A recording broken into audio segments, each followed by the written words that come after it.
Stu from Touch Loops back again with a new video. This time, something a little different. We're gonna go through a whole bunch of techniques that I use to get more out of sample packs.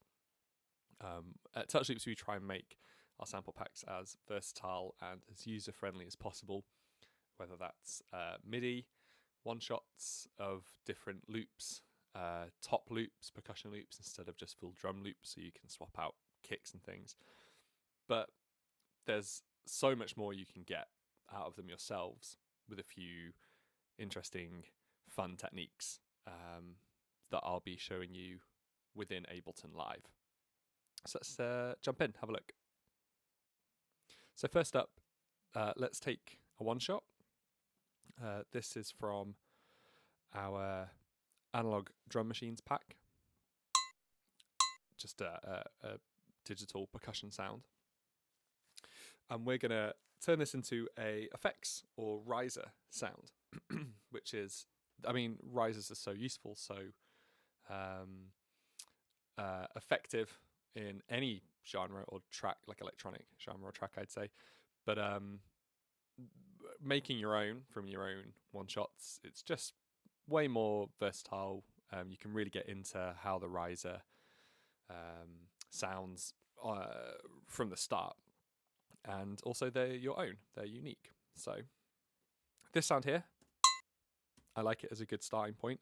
The first thing I always do is try and EQ out anything I don't like. So let's make this loop a little smaller. I think it's a bit bright, so I'm going to remove some of this harshness up here. Then I'll add this hybrid reverb.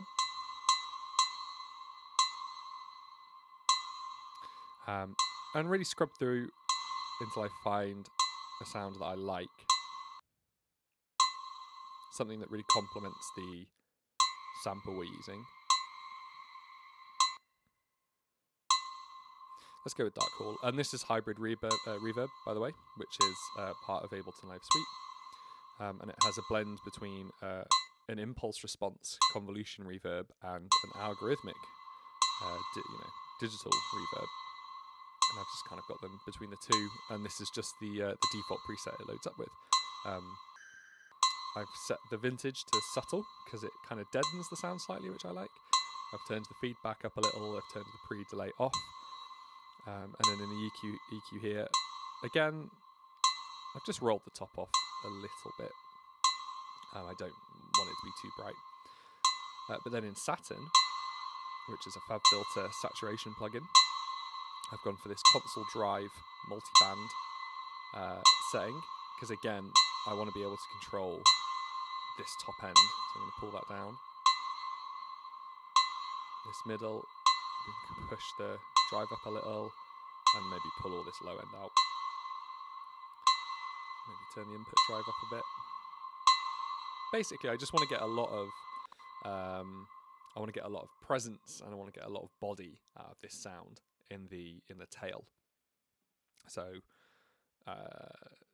that's why I'm also adding a glue compressor, Ableton's glue compressor. A nice slow attack, nice long release, just taking off the start there. But I really want to bring out all this tail here. And then finally, a little bit of erosion, which sounds great. Well, it'll sound great in a minute. It gives the attack here a bit more noise, a little bit more bite. Which I've added back in to sort of brighten the sound back up as we've kind of deadened the sample top end quite a lot, with something I think to my ear sounds a little better. So now we're going to right click and freeze this track, which should take a second or two. Then Command T, new audio track, and I'm going to select all of this. I'm going to hold down Option, and I'm going to drag it down onto the audio track. So now we have what we've built here, our chain frozen, so I can just turn that off. But if I want to go in, tweak anything, I can do that. And then on the track below, we now have the audio version with, this is the preset that loads up when I have an audio track, but get rid of that, with nothing on it, which is great. One thing to note is that it will separate where the sample ended and where the freeze tail begins into two audio files. And I like to just turn it into 1 like that.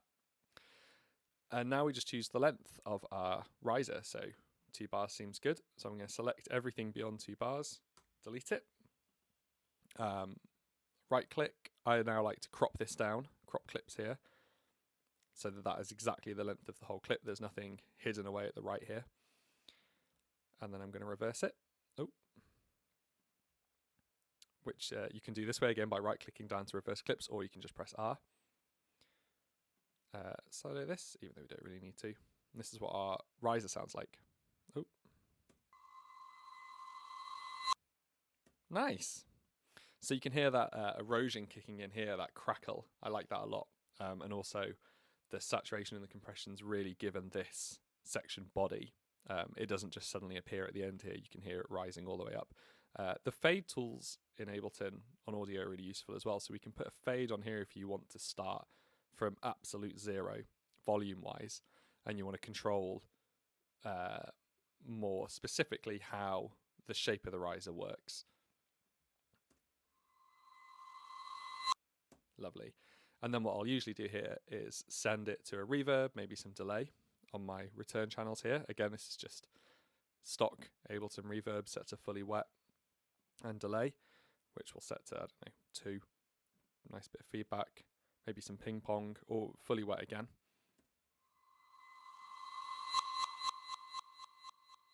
Nice. If there's something about that sound you don't like, you can just go back in and tweak it here. And this chain, really, the rule of the chain when building risers for me is EQ the sound at the start, add the reverb to, you know, lengthen out the sound to give you that build up when you reverse it. EQ that if you like, then a bit of saturation, compression, something to kind of thicken up the tail, and then I like to add a bit of noise, erosion, or something just to give the build at the end some life again. And that's a really simple riser.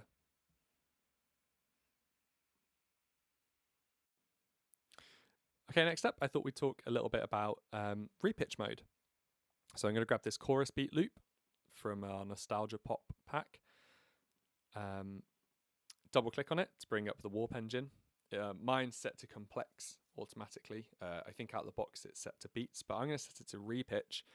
And now the loop will be repitched depending on either the global tempo or using this double and half speed here. So if I set it playing, you can hear it being repitched, but it retains the quality of the original sound really well. It's kind of kept the shape of the transient on the kick and the snare and the hat. And we haven't lost any of the texture, it's not gating the sound or anything. It's quite a clean way of getting a new tempo or texture from a drum loop. Whereas the other modes tend to, you know, chop the sound up or stretch it or granulate it or anything like that. This simply changes the pitch, which can be really, you know, great way of finding texture within a drum loop or any loop really, without changing the quality of it too much. These here are really useful as well. So that's just straight doubled, 1.5 BPM, doubled again, and then halved and halved and halved and halved, right the way down to just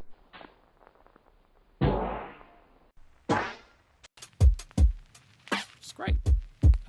This here as well lets you reverse it instantly.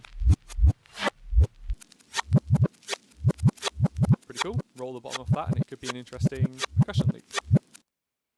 So yeah, repitch, incredibly useful.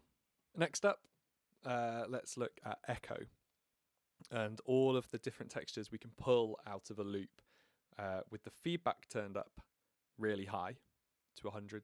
So the sound will never decay away. And as it's looping infinitely, we can play around with, essentially tape speeds and things like that to get really interesting textures out of anything. It's a really great way of basically turning anything into a pad. So let's drag this piano loop in. Take it from Lo-Fi Nostalgia. Let's drag that in. I'm going to chop a lot of this off, or maybe the better thing to do would be to find a note that I really like.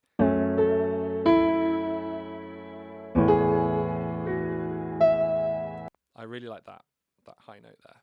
So I'm going to just grab that note. Try to go back to the start. I'm not going to turn the loop engine on, as in the within the grid here. I'm going to leave that on so it just goes for on and on and on.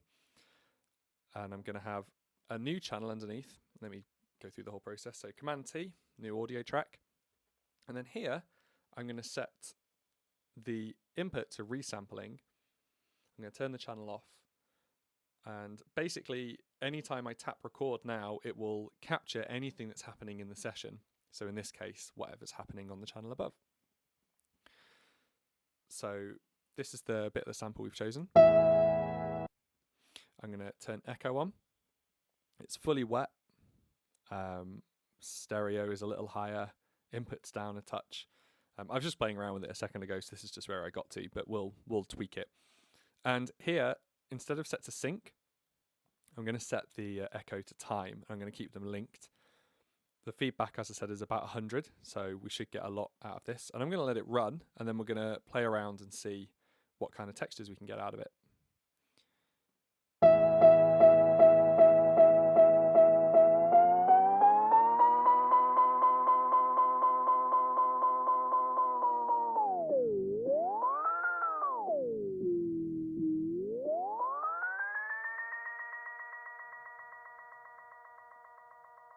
Let's push the feedback and sort of ride it till we get a volume we like. There we go. I'm going to grab that. That could be a great intro pad.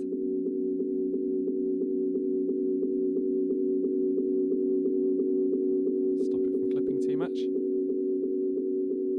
While this is recording, let's see what else we can get out of it. Maybe add some reverb. Ping pong. Oh, that's nice.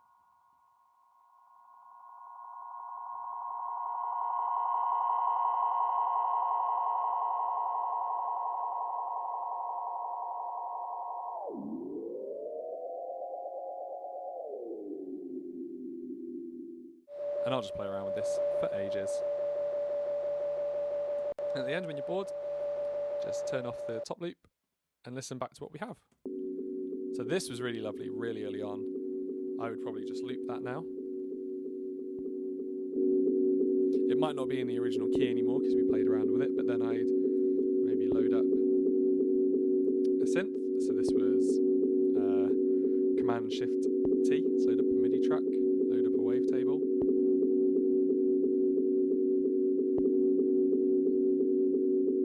And then work out what key we're in by turning the headphones on here.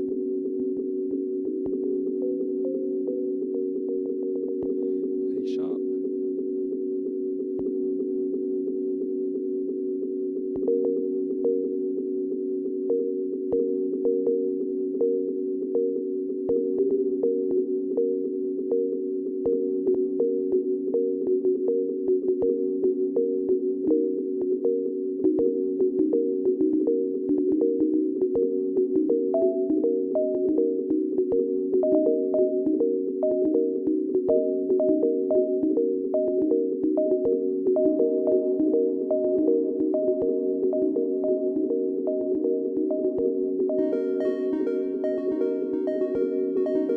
Cool, sort of start building like an ambient piece up.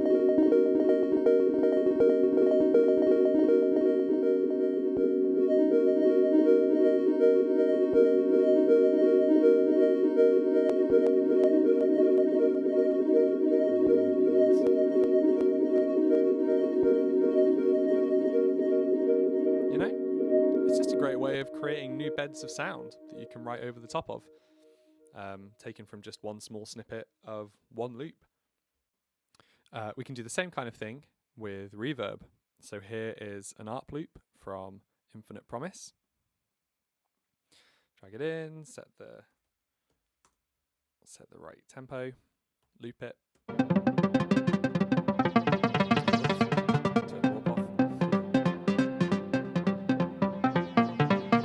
texture of this a lot.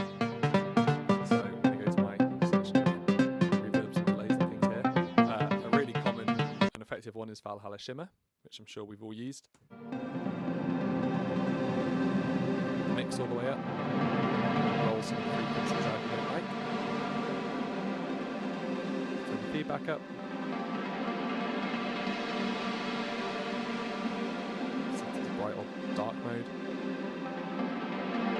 And there you go. You've got a great pad.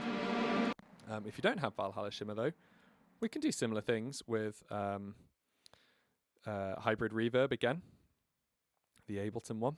Set it to fully wet. Turn the decay up.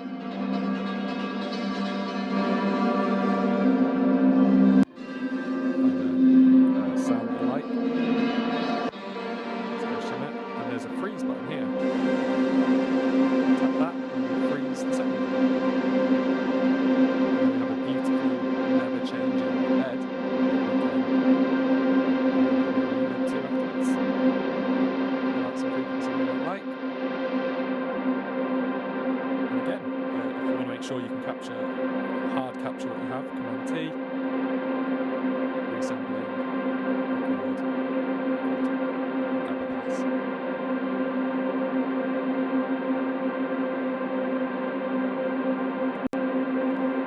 Just turn that one off, and we have something that's much easier to control. And then from here, for example, we could go to repitch, pitch the whole thing down to say, I don't know, 120. We have a new starting place for a track. Reverse it maybe. Run it through a new reverb chain. Some more delay. Maybe we could add some new texture to it. So let's add culture vulture. Really distort it.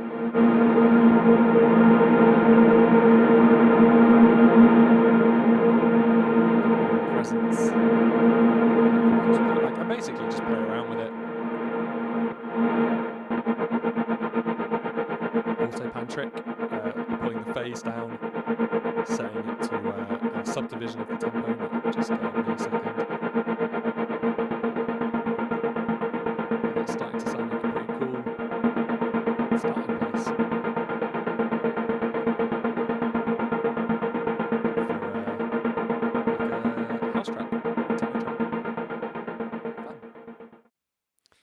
Another cool trick is using Ableton's Audio-to-MIDI function and then really exploring the weird things it can do if it can't quite figure out the pattern or the content of the audio you're trying to extract the MIDI from. So I've got this loop here. Taken from Nebula Sunrise. Like the sound of it. Going to drag that into an audio track here. And then underneath I've loaded up a wavetable.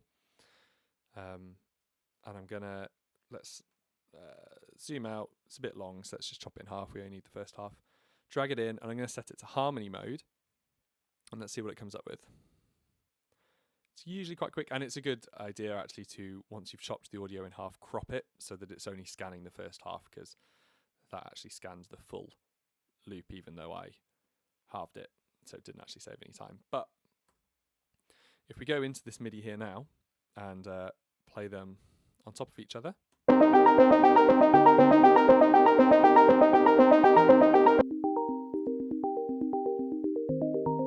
It's caught the spirit of it.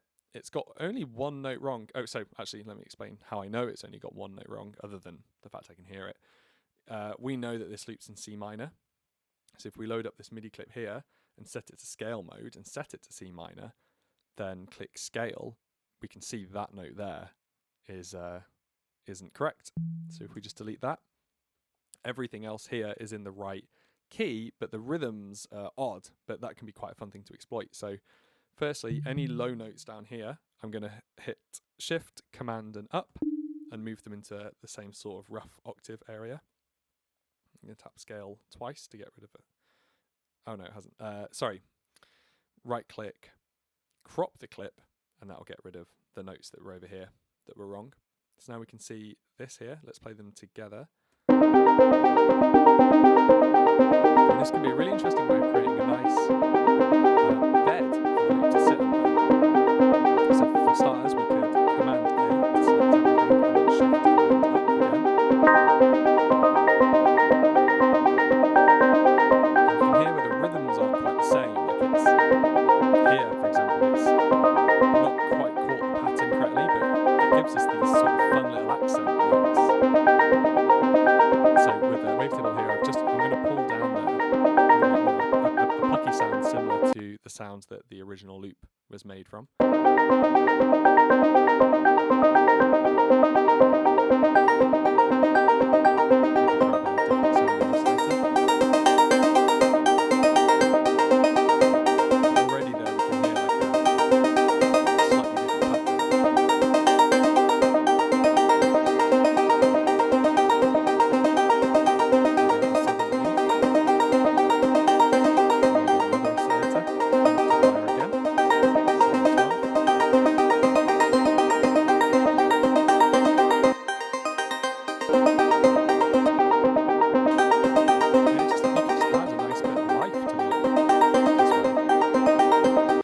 About scale mode as well is if we select everything again by pressing Command A, because we're in scale mode, if I press up, everything is going to move up a note, but within the scale, not just globally. So if I hit that 1, 2, 3, 4, 5 times, we're now a fifth higher. Everything in all this MIDI is a fifth higher.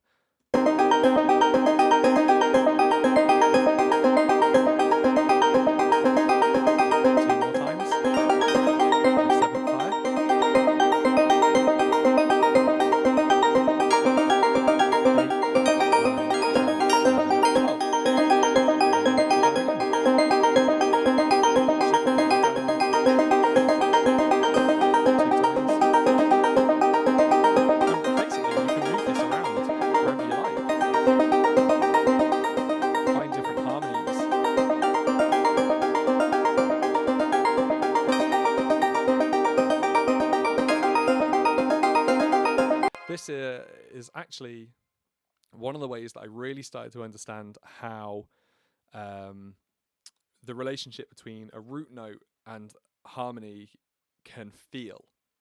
So I always knew that a root note with a perfect fifth above has a certain sound that we all can identify with.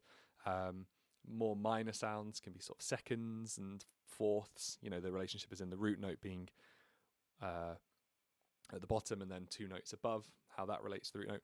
But doing this, getting a whole loop in MIDI form where it's not quite figured out the rhythm correctly, setting it to scale mode so I can see which notes are wrong and deleting them, and then selecting everything in scale mode and moving it up and down, I could hear the relationship of everything against that original loop, and it really helped me understand where the feeling of certain harmony lives.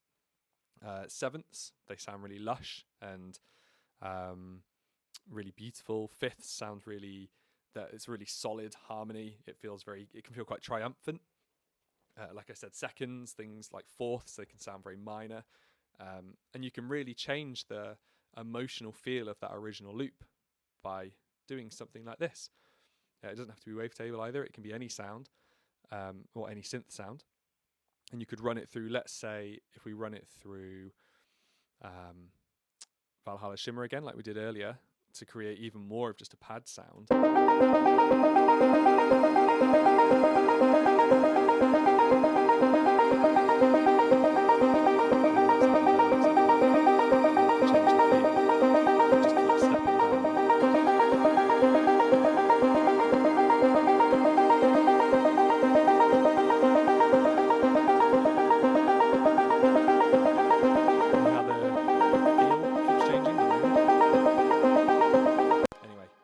Do that a lot, so I find it's a pretty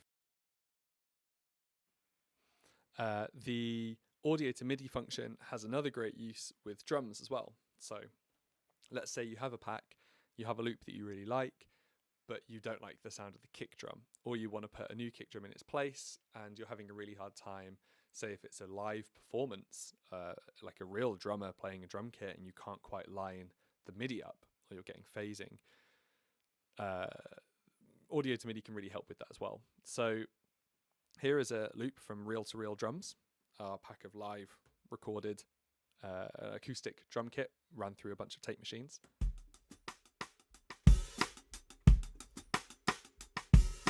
Let's say I want to only use the top of that sound and I want to replace the kick drum underneath. Let's grab it, press down Option and drag it onto a MIDI track underneath. Select drums, and now we have the beat here. This is the hi-hat, the rim, and the kick. Let's load up a drum rack onto this new MIDI clip, and let's go back into our packs. And this cryptic dub pack we released has a kick I really like. Box kick, big saturated kick drum. Let's drag that onto C1, which is where the Audio-to-MIDI device placed our kick onto C1. We can delete the rest of this MIDI here. And now this kick will land perfectly with the acoustic one, as you can see right away. Then they're not on the grid because this is a live take from a live drummer, and they're not perfectly on the grid, and that's kind of the beauty of it. And now if we hear those together,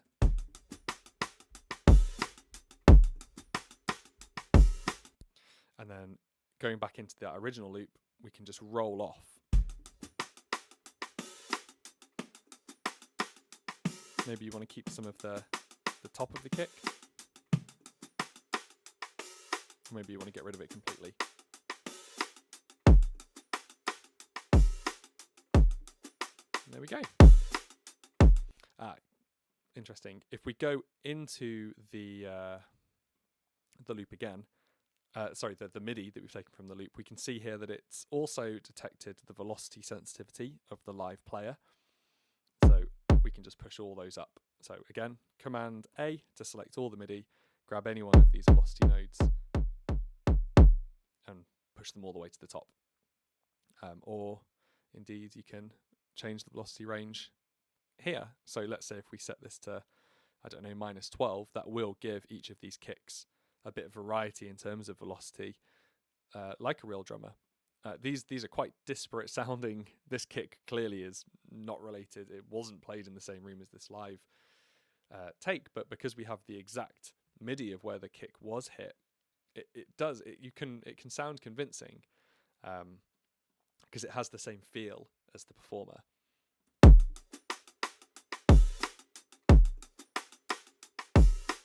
And that works also for claps, hi-hats, things like that. It's easiest with kick drums because you can generally just low pass out any kick. Things like snares and claps can be a little trickier. You might have to notch them out or put a band on there just to turn them down enough that you can then replace them with MIDI on top. But yes, great way of adding a new kick to an audio loop that doesn't have a tops only version. So there we go, just a few ideas to play around with that hopefully will give you a bit more mileage out of a pack. Let me know if there's anything that you think I've missed, other cool creative ways to expand on a pack once you've bought it. Write it all in the comments, I'll definitely read through them and maybe make an updated version of this later on. So cheers, bye.